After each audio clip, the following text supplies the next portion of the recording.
She left them on my porch like packages she didn't want to sign for. 2 kids, a suitcase, and a note that said, "You'll manage. I need this break." Then she drove away. I stood there, the evening sun sinking behind her car, the weight of her decision pressing on my chest like a brick. My sister, Melissa, the woman who once held my hand through every storm, had just handed me her children and vanished for what she called an 8-week reset. But this wasn't about exhaustion. This was about control. I used to believe family meant loyalty. Melissa and I grew up in the same cramped house, same cold nights, same mother who taught us how to survive with pride and silence. But somewhere between survival and success, Melissa learned something different: manipulation. When she divorced her husband, she painted herself the victim. When she lost her job, she said it was sabotage.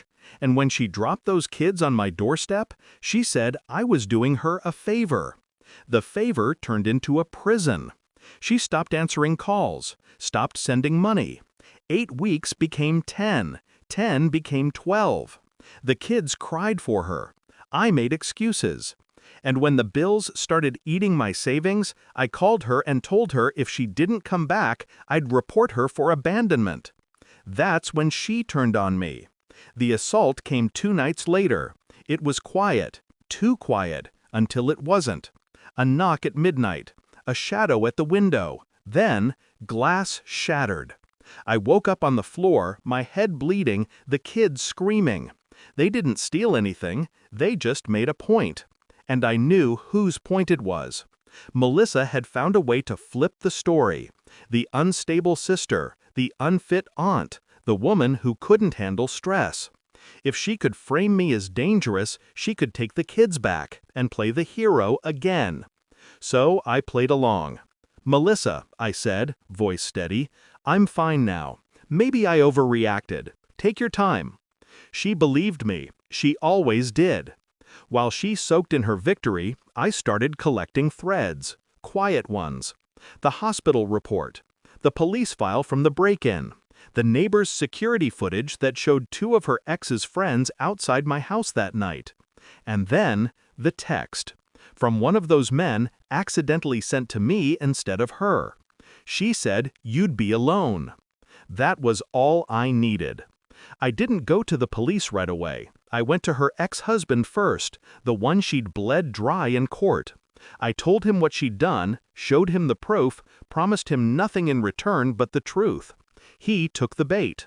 Within a week, he'd filed for emergency custody, citing her neglect and coordination of an assault. The footage, the hospital report, the messages, all handed over, all traceable to her. I waited until the court summoned her before I called.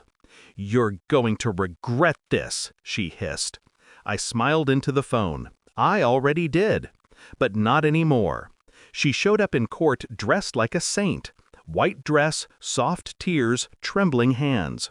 She talked about stress, about love, about how I twisted her actions. But when the judge asked about the text message, the one that placed her at the center of my assault, she cracked. Her voice shook. Her lawyer stammered. And for the first time, Melissa couldn't talk her way out of a lie. The verdict hit her harder than any punch could have. Temporary custody of her children granted to her ex-husband. Restraining order against me lifted. An investigation into her involvement in the break-in. When she left the courtroom, she didn't look back. I watched her walk out. Smaller, slower, quieter. It wasn't triumph I felt. It was silence. The kind of silence that comes when you've buried something rotten deep enough that it can't crawl back. That night, I tucked the kids into bed. They asked when their mom would come get them. "Not for a while," I said softly. They nodded, tired, trusting, and closed their eyes. I stood at the window, looking out into the same street where she'd left them months ago. I should have felt guilt. Maybe I did, somewhere under the calm, but mostly, I felt balance. She wanted to play games with lives, with mine, with theirs. She wanted to be the victim in every story. Now she's finally the villain in one that doesn't end her way. People say revenge doesn't heal you. They're wrong. It doesn't heal, it corrects. It restores the order that betrayal breaks. Melissa taught me that love without respect is just control. And control without consequences is chaos. So I gave her what she never expected from me: consequences. The kids are safe. The house is quiet again.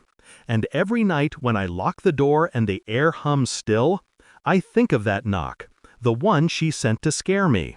Now, I almost wish she'd knock again, because this time, I'd be the one waiting.